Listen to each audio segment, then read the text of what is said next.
茶番はなしで早速行くわよ。忙しい世の中よね。敵は本能寺にあり。明智光秀が言ったロマンあふれる名言だね。この動画のタイトル見てないでしょあなた。でも確かにちょっと胸が熱くなるものはあるのよね。残念ながらこのセリフ、文献に初めて登場したのは江戸時代中期のこと。林羅さんが編纂した織田信長譜の中にこう書かれていたのよ。光秀曰く敵在本能寺。それっぽいこと言ってるじゃない。江戸時代中期っていうのは光秀の死から100年以上後のことよ。だから何なのだ。当時の一次資料である家忠日記や信長公記にはこの発言の記録は一切残っていないのよ。でもそれにしては広まりすぎじゃない。江戸後期の儒学者来山陽っていう人が日本大史でやたら劇的に描いちゃったのよ。なるほど。でも実際に本能寺を攻めたんだし、言っててもおかしくないよね。それは悪魔の証明だけどおそらく言っていないわ。へえ、言い切るんだね。だって部下に言うわけないでしょ。信長討伐のことは言わなかったんだし。言ってなかったの。部下から裏切り者が出ると困るから徳川家康を討つって感じで濁して言ってたとか。言われてみると信長を討つって言ったら普通従わないかな。でも戦国時代だしな。ちなみに日本語的には敵は本能寺にありということわざは真の目的は別のところにあり人々の目を欺くって意味なんだけど、正しい意味合いで使っている人を私は見たことはないわ。彼女と買い物に行くけど敵は本能寺にありという完璧な僕の日本語はどうだい？それ意味合いは？買い物は表向きでワンチャン狙ってる。3日天下にならないといいわね。天は人の上に人を作らず人の下に人を作らず。1万円札の人だね。キャッシュレスの昨今、そんなものなのかしら。みんな平等ってことで胸に響く名言だね。それは否定しないけどそう言われてるだけよ。どういう意味？残念ながらこのセリフには続きがあるわ。問いえり。要するにそんなこと言われてるけどねって感じ。別に言葉自体は真理なんだからいいじゃない。この続きの展開をざっくりと要約すると、実際は勉強するやつが成功する、勉強しないやつは失敗する、成功したかったら学問しなさい。うわ、ガチ現実主義。夢も希望もないわね。福沢諭吉の言葉としては平等な世界だというより差がつく世界だから勉強しろってことね。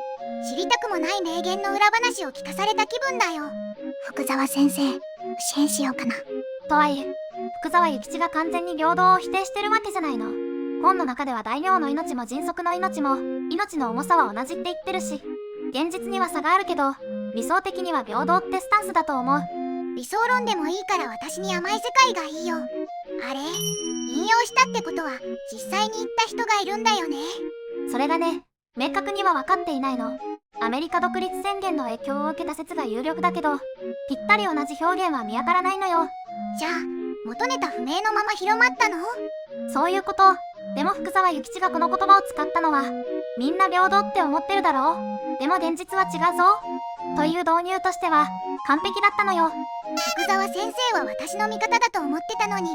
そもそも本のタイトルが学問のすすめなんだけどな。勉強しろっていう前に夢を持てとか励ましが必要なんだ。甘えるな。目には目を、歯には歯を。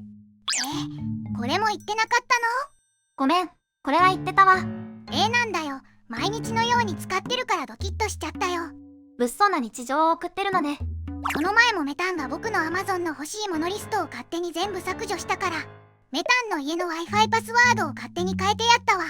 ちょっと待ちなさい。それは言葉の意味が違うわ。でもやられたらやり返せってことでしょ？そう解釈されがちだけど本来は違うの。どういうこと？実際には受けた被害を超える復讐をしてはならないという、むしろ復讐の制限が目的なのよ。意外と穏やかだった？そうね。現代でいう過剰防衛を禁止しますみたいなものよ。なんだよ。じゃあ正当な範囲なら復讐 OK なの？まあそういう面もあるわね。ただし同じ身分同士の場合に限るけど、身分が上の人に手を出したら当然もっと重い罰があるし、奴隷に関しては金銭保証で済まされたりしたの。スクールカースト的には僕ミジンコレベルなんだよな。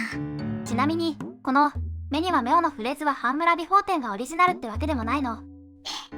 違うの？旧約聖書とかラテン語圏の法律にも同じ表現があるし、むしろ広く使われていた考え方ね。じゃあやっぱり同じぐらいなら復讐は OK ってことだよね。昔の偉い人がそう言ってるんだし。まあ正しいと言えなくもないけど、地獄の果てまで追い詰めて5000兆回後悔させてやりますよ。アホくさ。ちょっと短いけど、今日の授業はここまでにしておきましょうか。僕もちょっと用事があるからちょうどいいかも。用事？なんか iPhone の認証が通らなくてパスコードも違うって言われるんだ。あ、そうなのね。もう春だからそんなこともあるわね。では、またどこかでお会いできればいいですね。